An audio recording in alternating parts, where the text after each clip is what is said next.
The broadcast is now starting. All attendees are in listen-only mode. Good afternoon, everybody, and welcome to our webinar. This is Discern Health.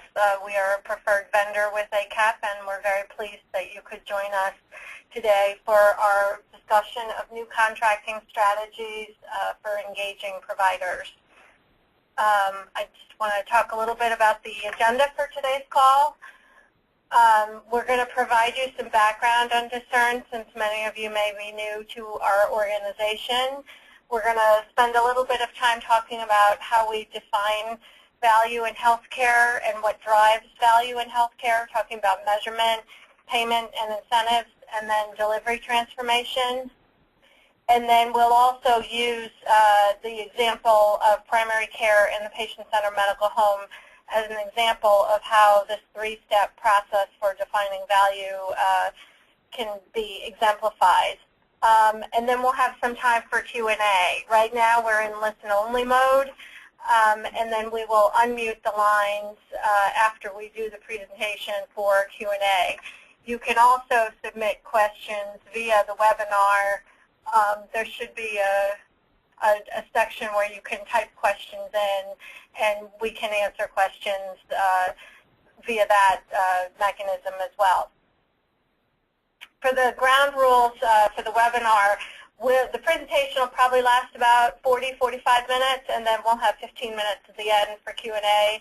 As I mentioned, the phones will be muted. And then at the end, we can send slides to anybody upon request. You can contact me.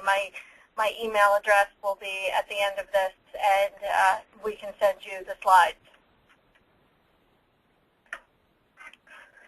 Discern is a healthcare consulting organization. We focus on the intersection of measurement, incentives, and health system performance. Our work promotes better payment models, better planning, better delivery of care. We've been around about 10 years, and we have directly supported value-based healthcare initiatives in more than 15 states.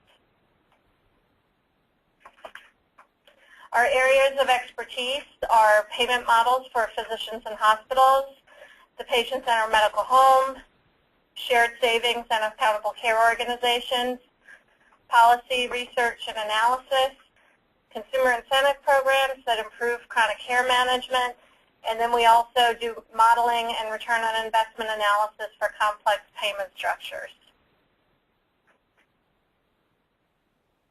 We have 3 partners at Discern. The first is Guy D'Andrea. He's the managing partner.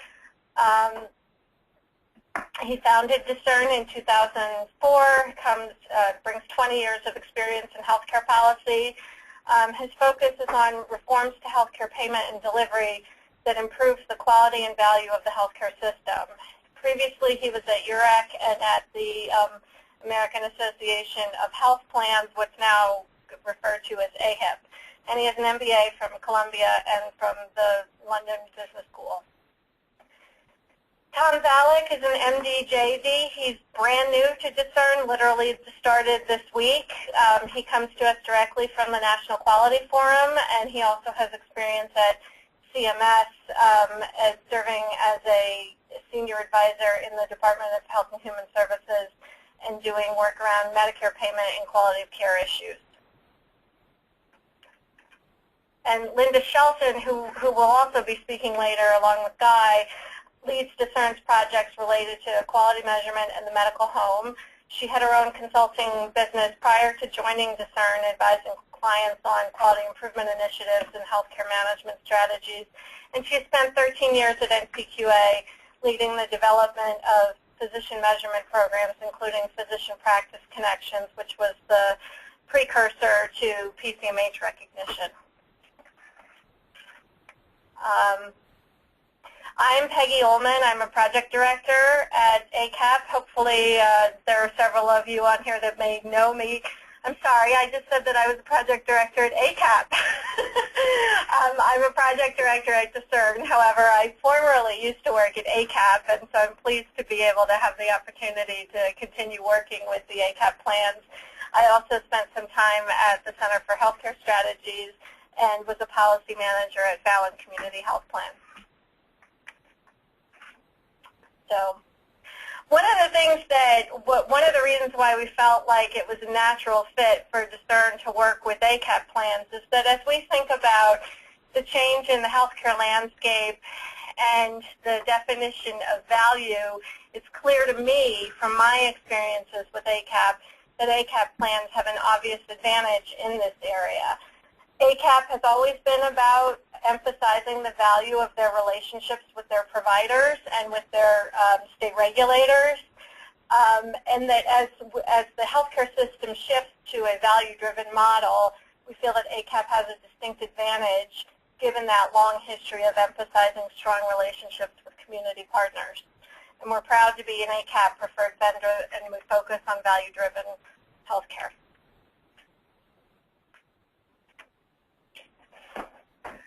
Hi, this is Guy DeAndrea, and thank you, Peggy, for the introduction. And what I want to do in the next several slides is talk a bit about some of the changing paradigm in healthcare. I think this is an issue that many of you are already familiar with, and talk about some of Discern's approach to how we help organizations like yours essentially survive and hopefully thrive under this new paradigm. And a key aspect of that changing paradigm is the definition of value and the expectation that health systems, which we might define as a combination of healthcare provider organizations and purchasers, that health systems will work to drive more value in healthcare delivery.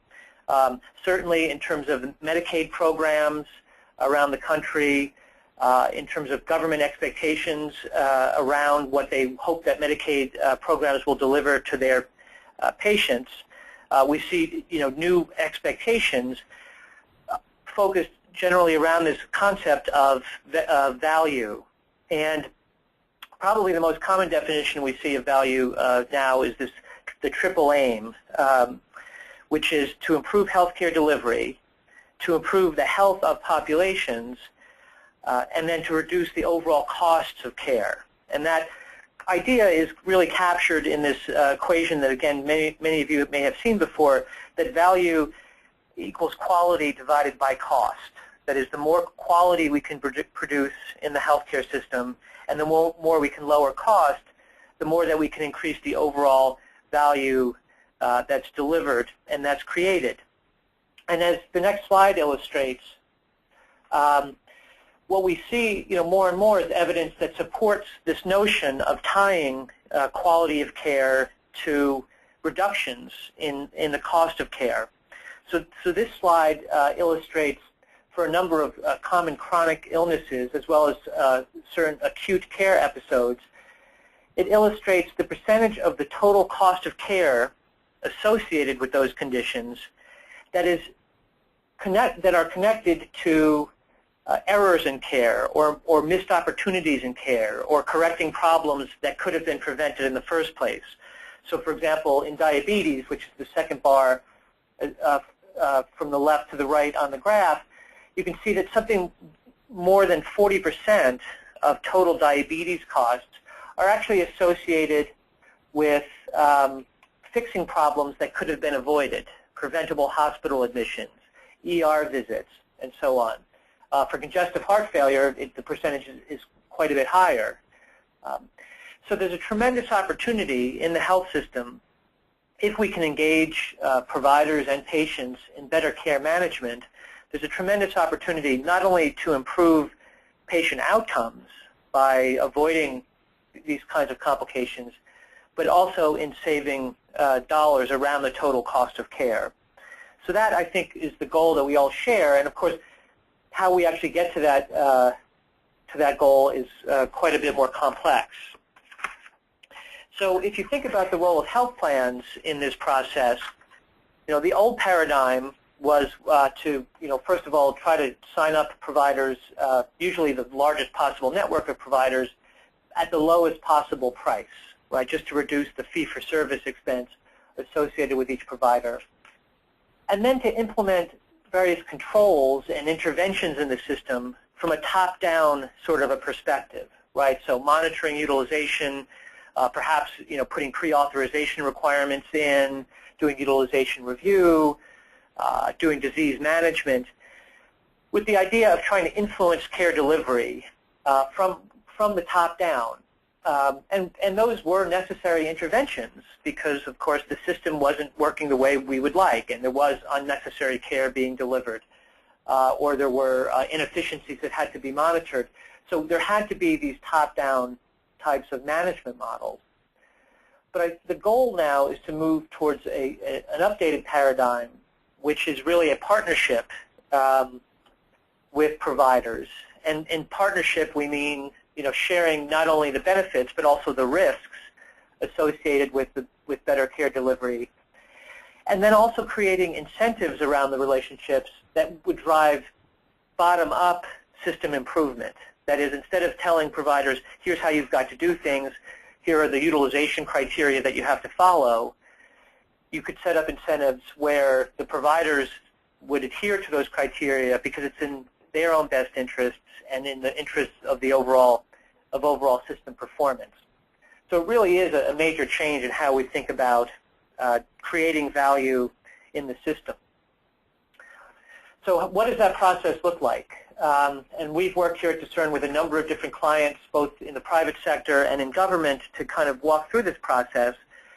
And it begins by first defining what it is that we want the system to do, right? So you begin with the end in mind. What do we want the system to do? What kinds of aspects of the system might we use to measure performance? And what measures can we actually use are available to us to assess whether those expectations are met, right? So it might be that we want to reduce hospitalizations associated with chronic illness. Well, then we can look at a set of measures and sub-measures that might relate to that desired outcome. We might want to define part of the expectation in terms of total cost of care, right? That we want to drive down the total cost for caring for a population. And there are a number of ways of thinking about how to measure that, and then how to communicate that back to providers and other stakeholders to try to drive improvement. So once we've defined performance, what we want the system to do, and then we've defined a set of measures that we can use to assess whether those goals are being met, we can then start to build incentive models around those goals. And again, the idea here is that by having the right incentives in place, for example, having different payment structures that reward providers for delivering more value, that by having different incentive structures, we create that bottom-up impetus for care transformation, for care improvement, that it doesn't have to be mandated from the top down, that the economics will dictate improvements in care. And then once those incentives are in place and the economics are aligned, then the final and very important stage is to support the transformation of the system, right? We're asking providers to take on new challenges, some of which they may not have been able to solve in the past. And so the more support we can offer them as they make that journey, the better the chances that we can all collectively achieve the goals that we're after.